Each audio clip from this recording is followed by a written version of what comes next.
Dear students, today I am going to explain you class 9 poem Wind, which is written by Subramania Bharti.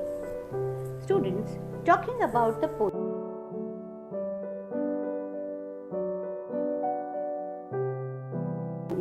Chinnaswamy Subramania Bharti was born on 11th December 1882. This great poet died on 11th September 1921. He was an Indian writer, journalist, Indian independence activist and social reformer from Tamil Nadu. He was popularly known as Mahakavi Bharti and a pioneer of modern Tamil poetry. Central idea of the poem. Students, Subramania Bharti has advised us to be strong in mind and body. The central idea of the poem is that we should be strong in mind and body.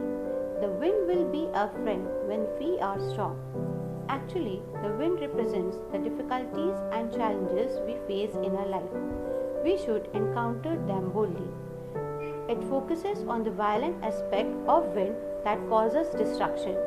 The fierce wind is also seen by the poet as a symbol of adversities in life. It ends with a suggestion that it remains strong, we can overcome any obstacles. Stanza-wise explanation. Stanza 1. Wind, come softly, don't break the shutters of the windows, don't scatter the papers, don't throw down the books on the shelf. There, look what you did. You threw them all down. You tore the pages of the books. You brought rain again. You are very clever at poking fun at weaklings. Explanation. Dear students, here the poet has personified wind. The poet is talking to wind as if wind is a person. So he requests the wind to come softly. So he is saying that the wind should not be very strong, loud. It should be soft. Then he says that the wind is very powerful. It is destructive. It breaks the shutters of windows and scatters the papers. When the wind is very powerful, all the books which are kept on the shelf fall down. So here the poet is describing the power of wind. In the next line he says that, see, wind, you have brought the rain again. In the last line of the stanza, the poet is saying that you are very clever at poking fun at weaklings. Here, poking fun means making fun of something. Now, here students try to understand that what the poet is trying to say in this last line. The poet is saying that the wind is very clever in making fun and he is making fun of weaklings. Weakling means a person who is weak. Stanza 2.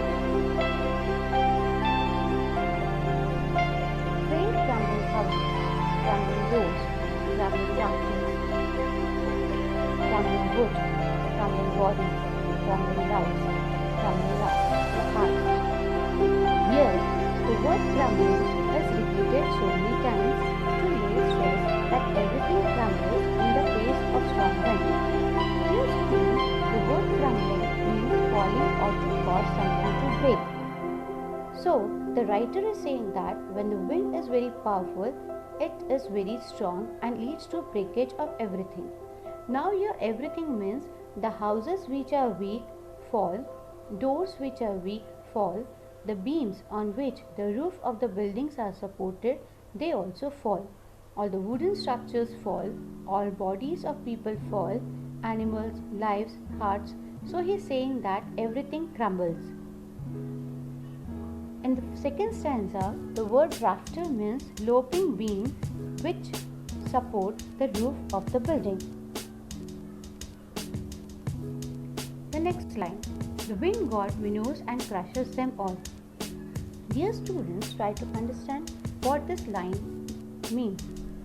The poet is addressing to wind as wind god.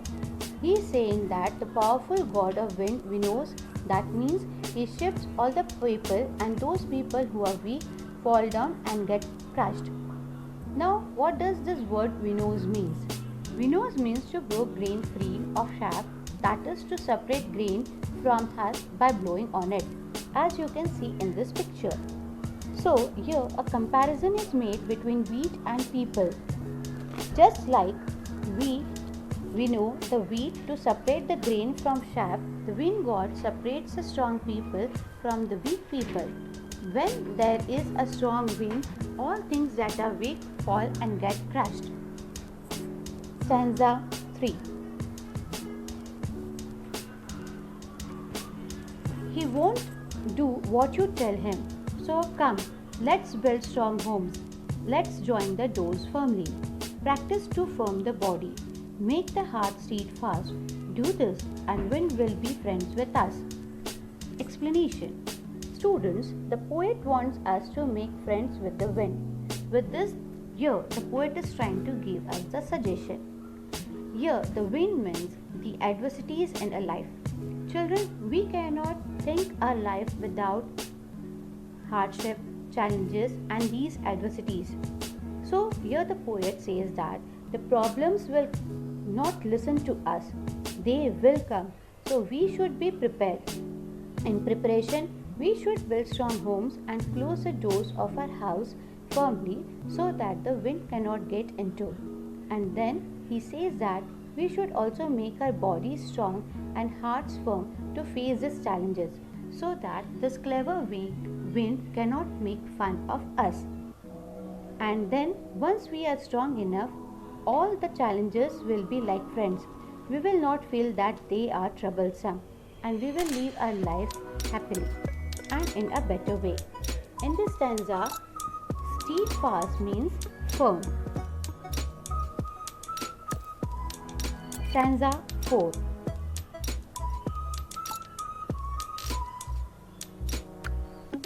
The wind blows out weak fires. He makes strong fires roar and flourish. His friendship is good. We praise him every day. Dear students, here the poet has kept the wind on a pedestal. He is comparing the wind to God. He says that wind is God and we praise wind every day. Dear students, we cannot think our life without wind, as wind plays a very important role in our life. He adds that everything that is weak gets finished off in the face of the strong wind, and all the things that are strong flourish and grow to become stronger.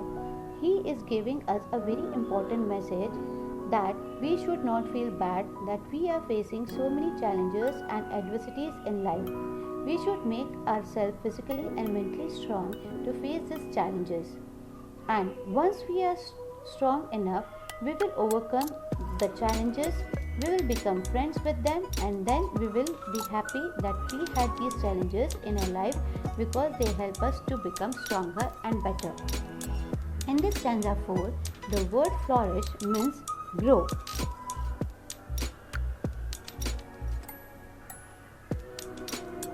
Now the summary of the poem.